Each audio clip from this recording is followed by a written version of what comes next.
Well, I'm Jim Wallis, and I'm at a chair at Georgetown named after my wonderful mentor and tutor. It's the Archbishop Desmond Tutu Chair of Faith and Justice at Georgetown. And I teach at the McCourt School of Public Policy here, uh, and was the founder of Sojourners. But I've been at Georgetown now for 2 years, and just did a book called The False White Gospel, which is about rejecting Christian nationalism, restoring true faith, reclaiming, restoring true faith, and refounding democracy. And I've been on a book tour for that, having town meetings on faith and democracy around the country, important places like Ohio. And I was a Little League baseball coach for 22 seasons. That's my most important bio for my two sons, Luke and Jack. Well, maybe at the end we'll find out how successful you were as a coach.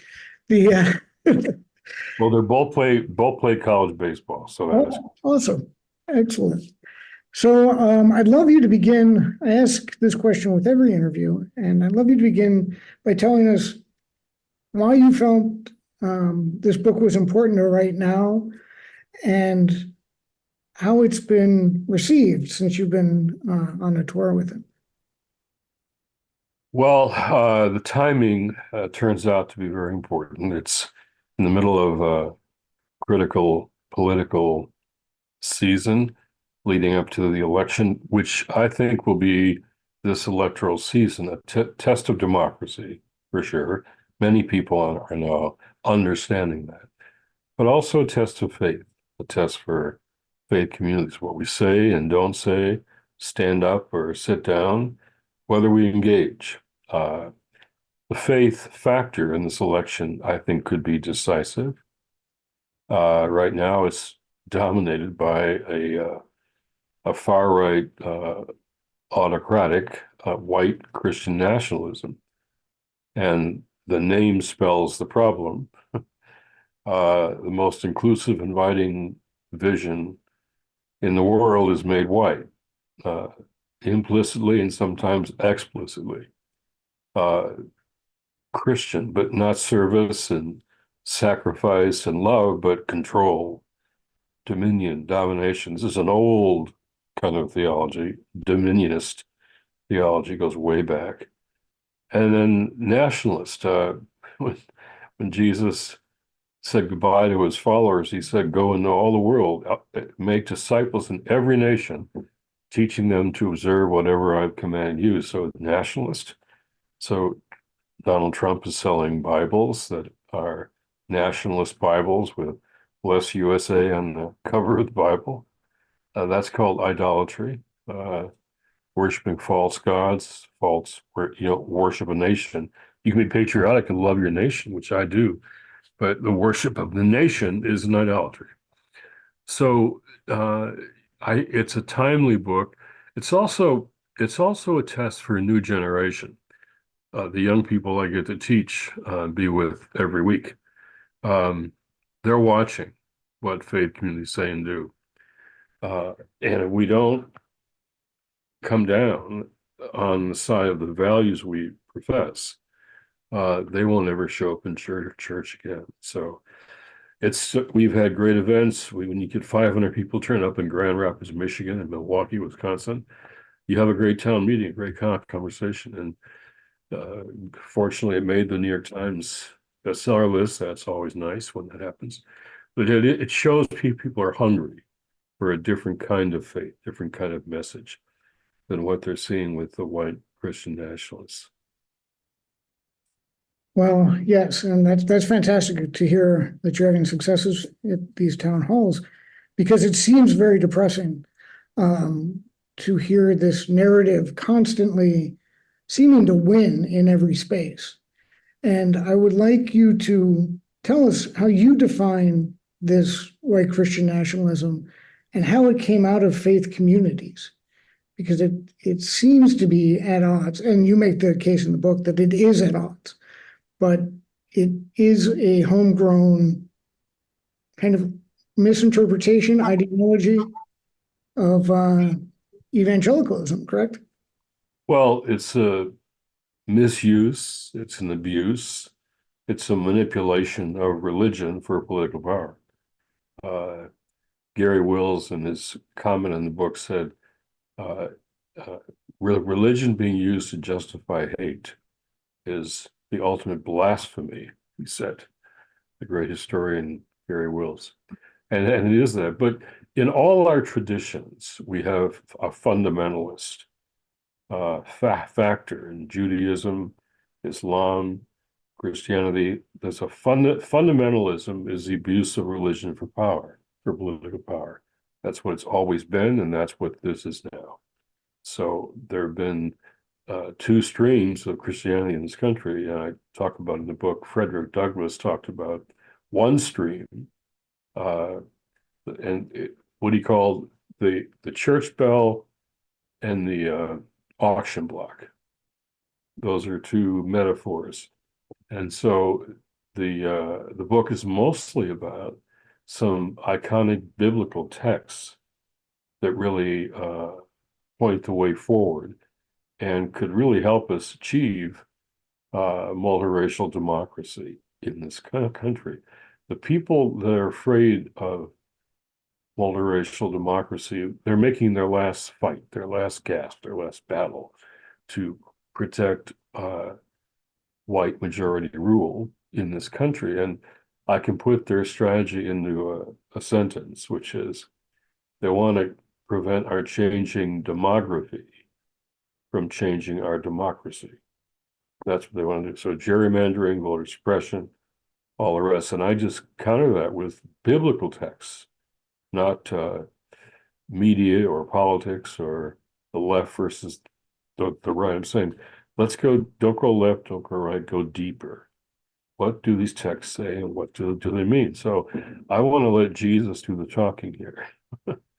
And this is what he said. What did he mean? I go through all these texts. And I think I wrestled with these texts as I knew them all, but I really went more deeply into them, wrestled with them, more commentaries.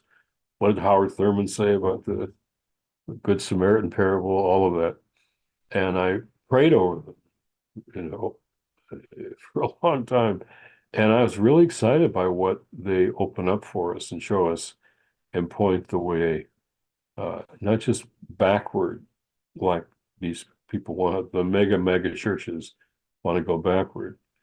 This is pointing the way forward to what a new kind of church, new American church, and a new kind of country could mean for us going forward. So we've got I'll say something kind of controversial here.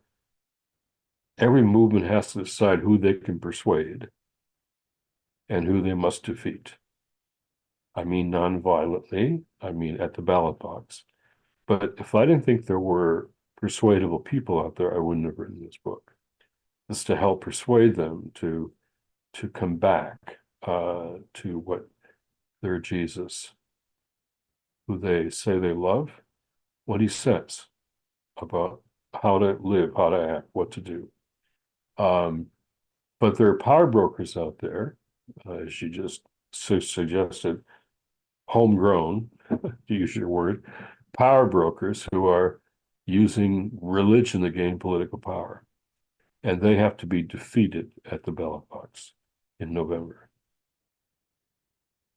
Well, and I would love to jump right into the story of the Good Samaritan, because I think the way you explain it in the book is incredibly instructive on the two perspectives that we're talking about here, where you would have what you would argue, I think, would be the Jesus's message versus those who take Jesus's message in that story and use it to craft a story about power.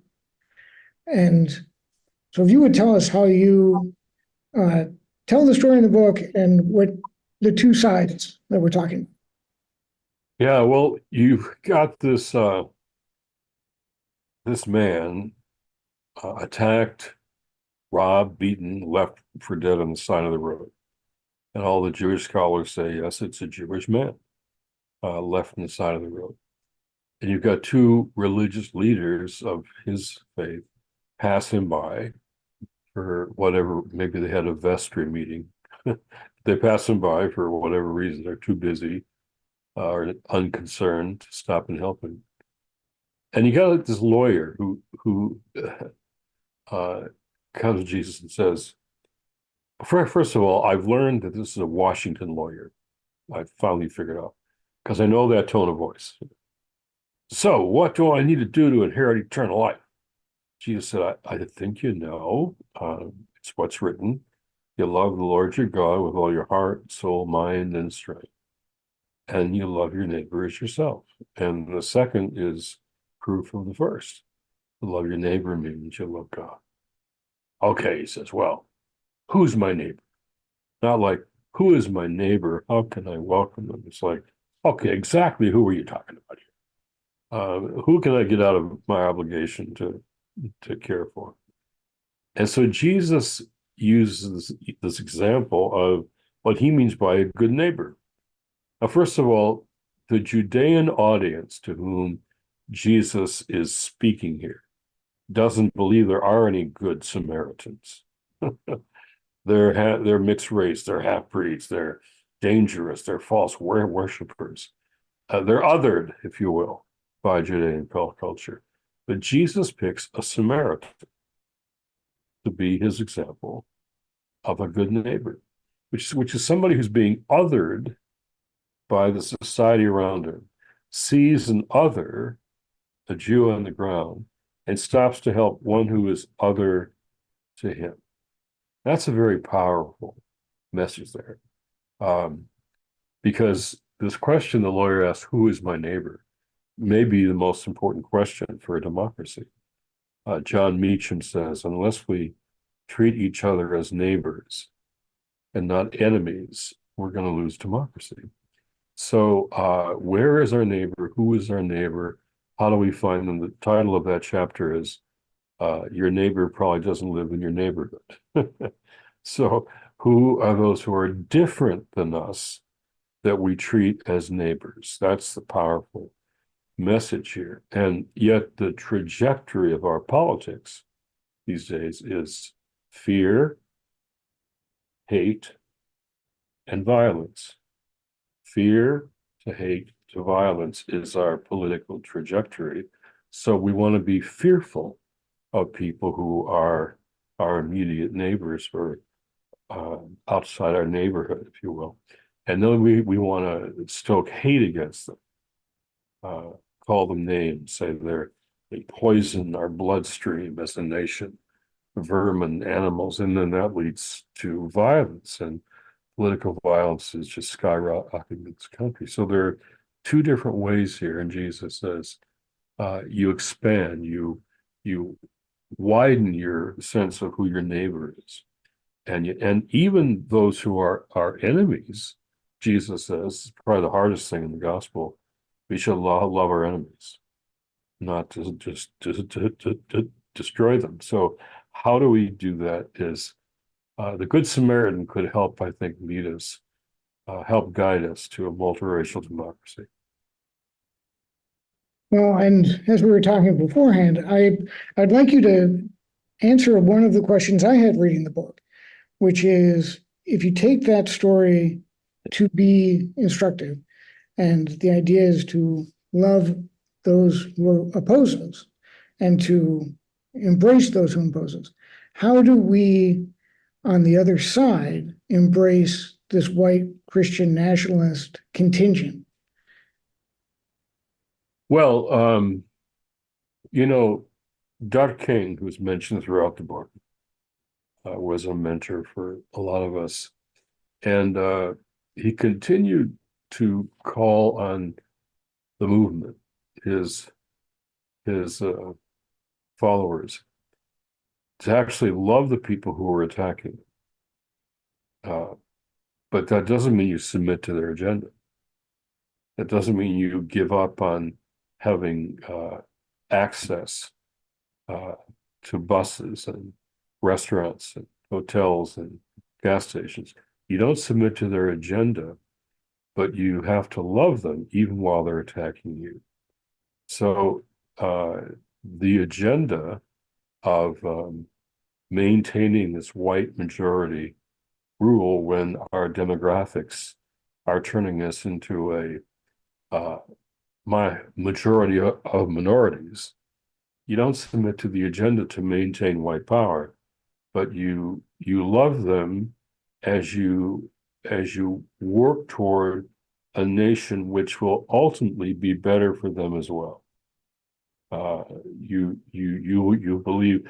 Let's take the John text, which I have a whole chapter on as well. Jesus says, "You'll know the truth, and the truth will make you free." Now, when you look at that, when I looked at that fresh, he's saying the opposite of the truth is not lying. No, the opposite of truth is captivity. Captivity, that freedom and truth are indivisible. And so the problem with the other side is not that they're just lying a lot.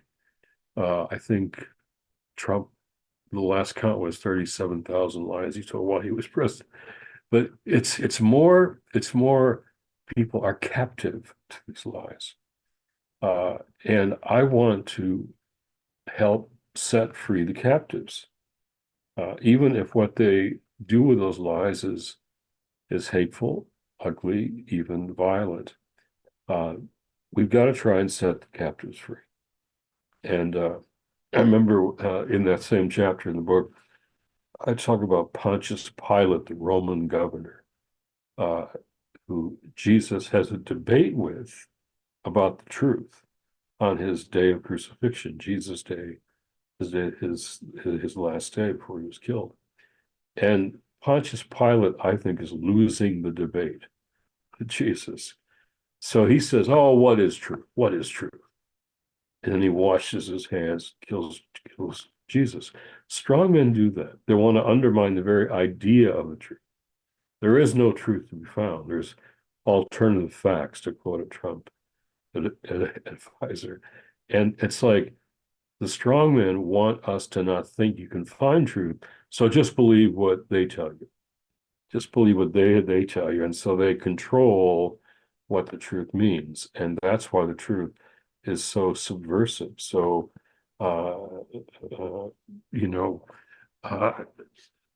it's a threat. The truth is a threat to those who live on lies. And so, to me, there's a question here about what kind of people we want to be, who we want to be, what kind of nation we want to be. And truth-telling becomes central. And the truth will indeed set us free. And that's what I want to see.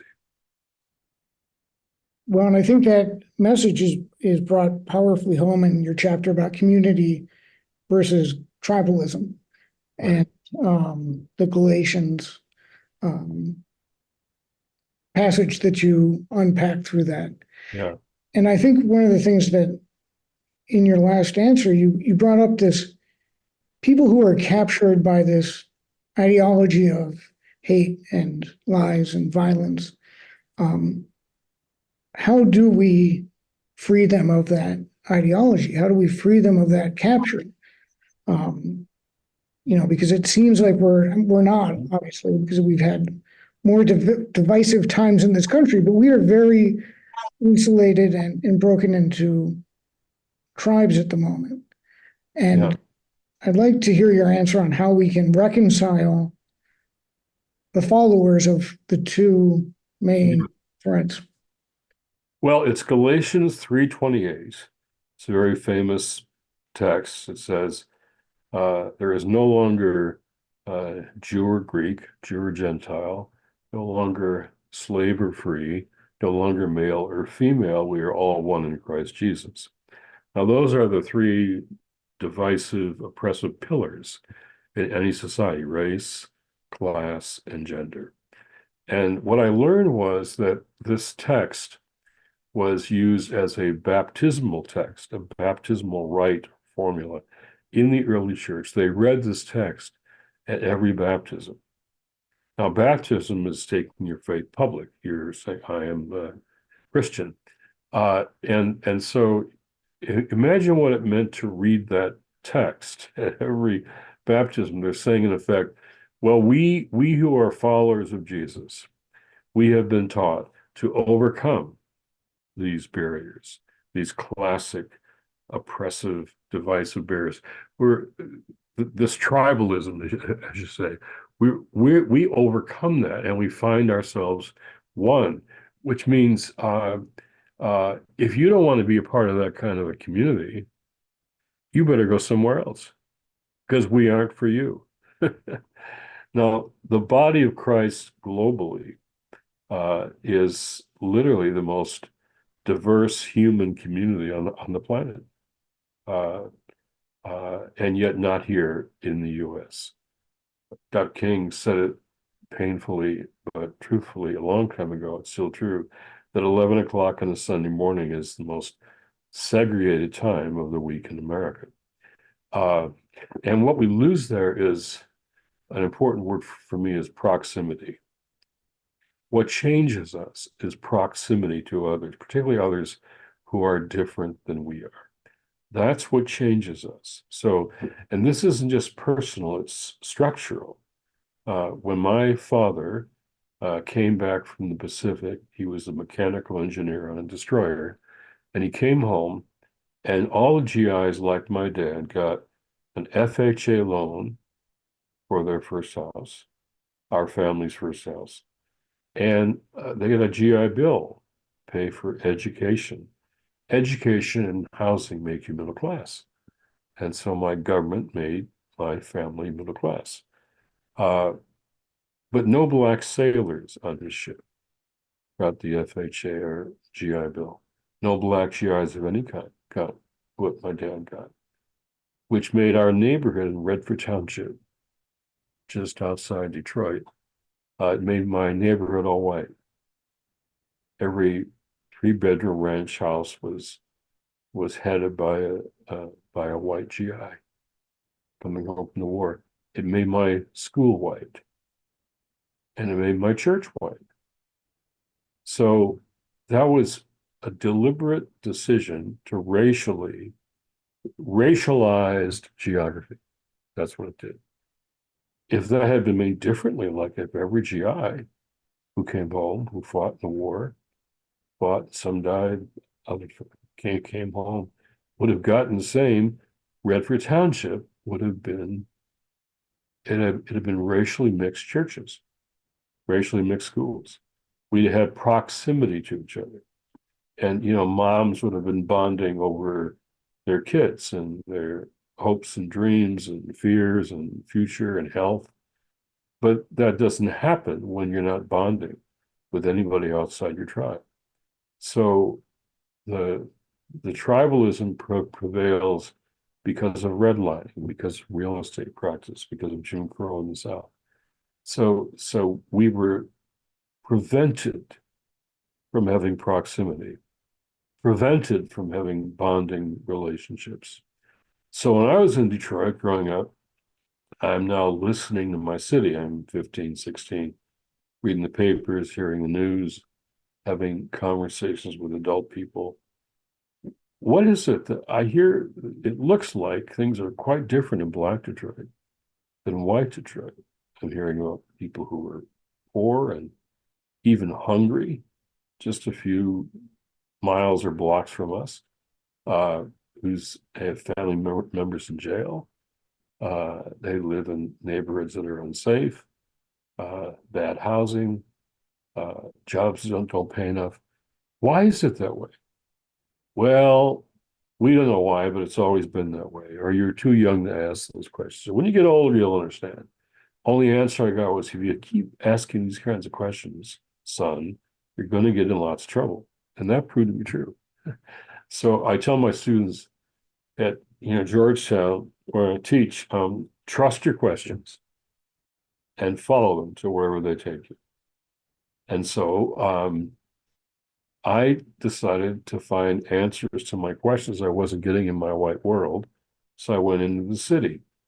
I showed up at Black churches. I just showed up, and they patiently took me in, had very wonderful answers to my obviously naive white boy, queries. And then I took jobs alongside young Black men I was making money for college and they were making money to support their families. And I remember there were these epiphanies, which is a religious word meaning a realization, something that is revealed to you. It just changes your whole way of looking at the world. So one of my buddies, we were janitors together in downtown Detroit, moving heavy furniture around. We became close. And he invited me home to meet his mother. His father passed, and his siblings one night. So I went, and we got talking about the police in Detroit, who were often the spark, where a lot of like the big riots in '67 and all of that. And I heard Butch's mother say, "Yeah, that's why I tell my kids, if you're ever lost and can't find your way home, and you see a policeman, quickly duck under a stairwell, hide behind a building, and when he's gone, come out and find your way home on your own." When she said, and she wasn't a political militant person, she was just a mom looking after her kids. My mother's words at that moment screamed into my head to her 5 kids. Ever lost, can't find your way home, look for a policeman. The policeman is your friend. They'll take you by the hand and bring you home safely. 2 moms, 2 worlds, 2 experiences of life for their kids. I had one of those after another because of proximity. And my experience is when people, some people just reject proximity, they don't want it, because they can keep their stereotypes in place, their caricatures in place.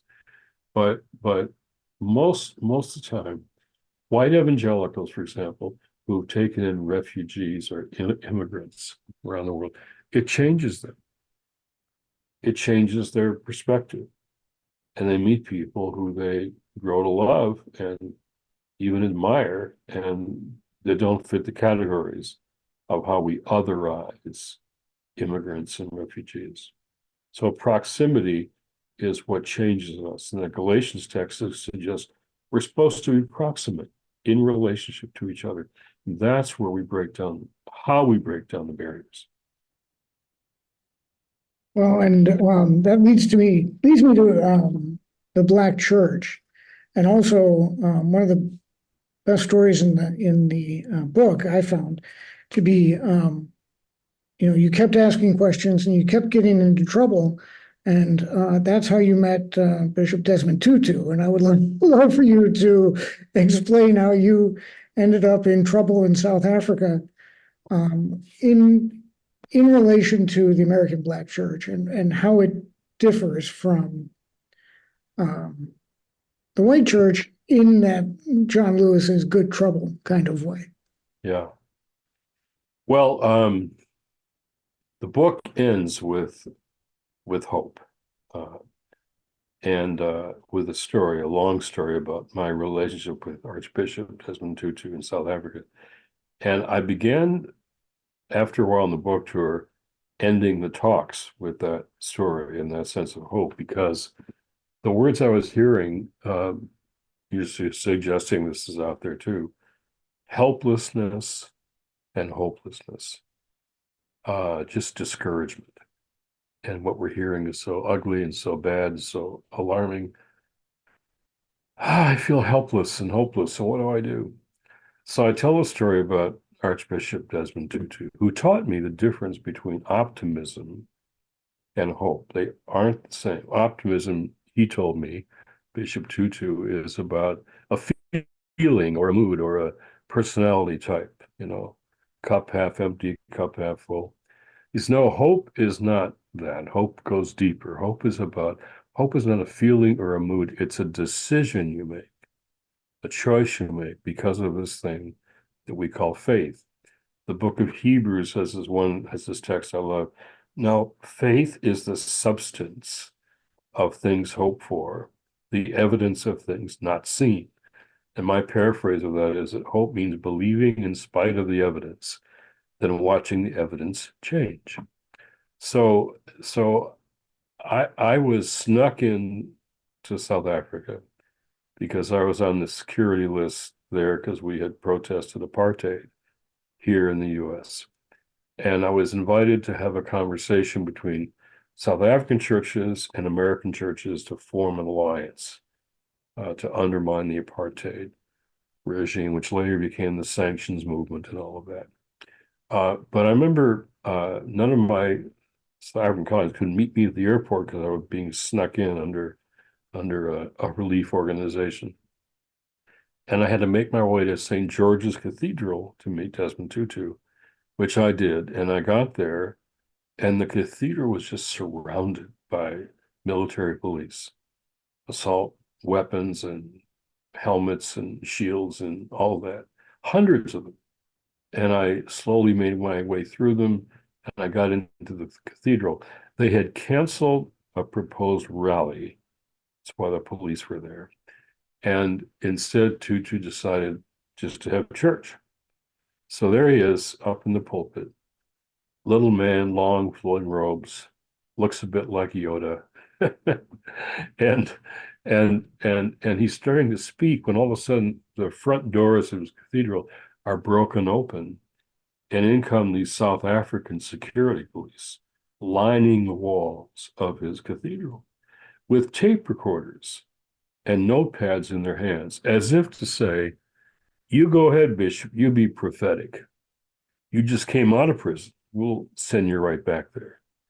And my first day in South Africa, surrounded on the inside by South African security police who are just thugs, and the outside by all these military police. And so what's he going to say? What's he going to do? He stops talking, bows his head as if in prayer, and we're just waiting to see what he would say. I thought they were saying, it felt to me like they were saying, we own this country. We own this church. We own you. We own your God. And he looks up back and forth across the room, says, so, points, you are very powerful. You are very powerful, but you are not gods. And I serve a God who will not be mocked. Then he began bouncing like a good Black Baptist preacher.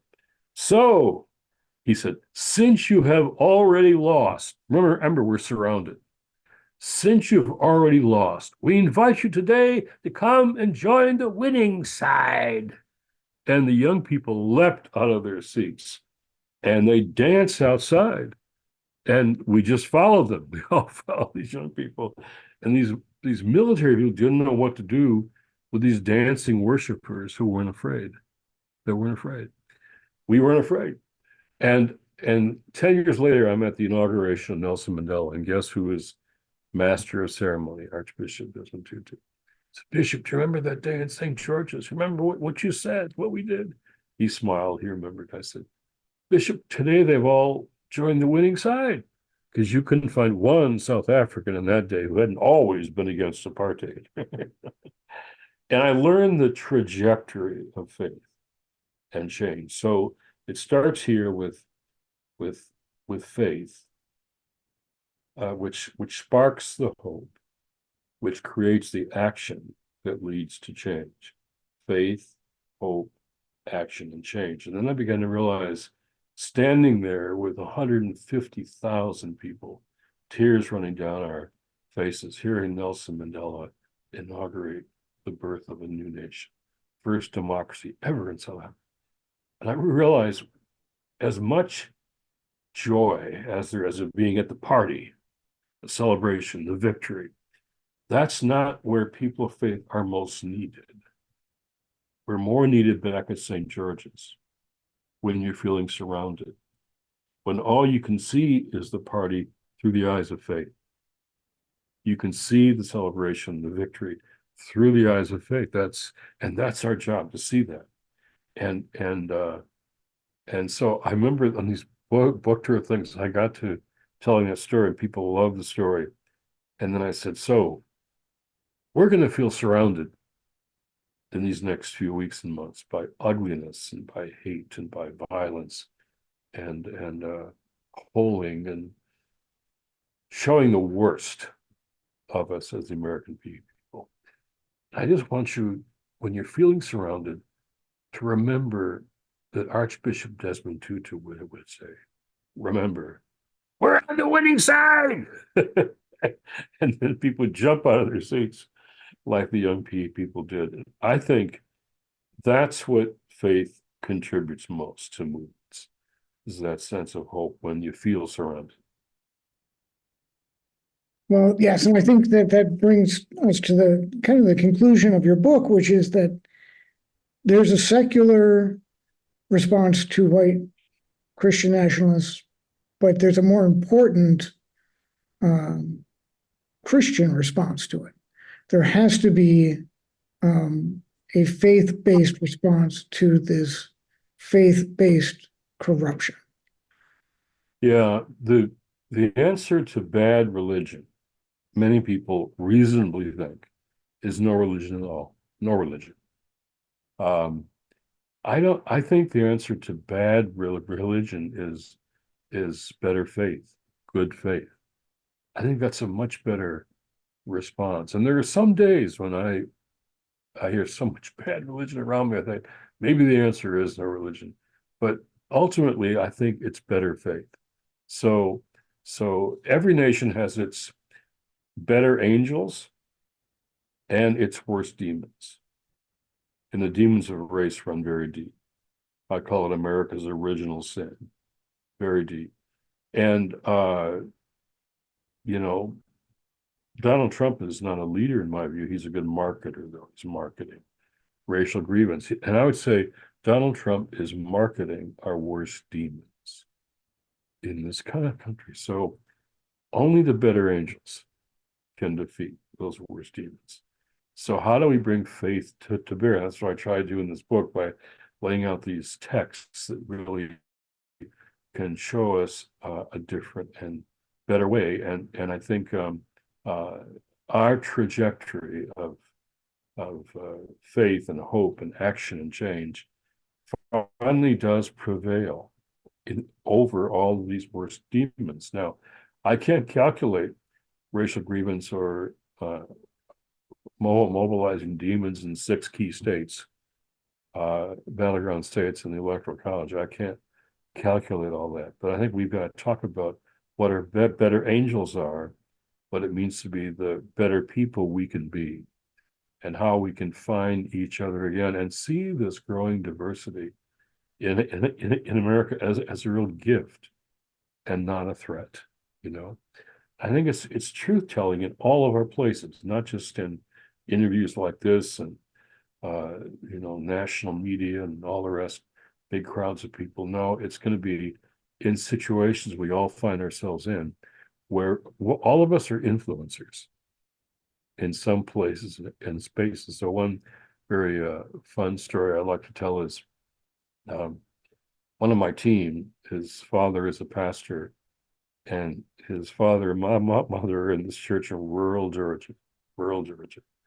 And his mom is a member of the choir, which is often a pattern, pastor's wife. So they're practicing before every Sunday service in the morning and getting ready for service. And then the choir director says a prayer, right? And so she's not political or militant, but she's really afraid that, you can tell she's really scared. Lord, protect us from those cartels of immigrants that are coming from Mexico, carrying disease and drugs, and they're rapists and criminals and guns, and they're carrying leprosy, how that got in there.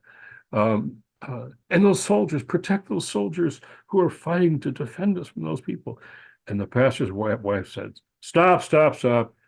That's not true, and we don't tell lies in church. Now, she's got authority, and she says, no, we can talk about that. I understand that, but that's not true. That's not going on, and we shouldn't lie in church. It's a wonderful story of how somebody with authority can interrupt the lies and say, no, that's not what's happening. We can have a discussion about it, try to better understand it, what's going on, but we don't lie in church. So to me, all of us can do that in our own places and spaces. And that's going to be the last thing I say in these book tour events is, I don't want you to walk away thinking, finally, a good conversation on faith and politics. I want you to take the conversation with you out into the streets, into your congregations in the next 6 months. Let's have that conversation and trust the faith that we have and want to reach out to others with that same faith. And all of Christians, Jews, Muslims, we're all needed for voter suppression. We have this thing called Faiths United to Save Democracy. That's in the book. It's poll chaplains. We train poll chaplains to be like lawyers and collars at polling places to de-escalate conflict, to provide some information authority. And we've trained 1,000 so far and more on the way in key places where voter suppression is really on the rise. So I think we can do this if we just show up and speak up and tell people who we are.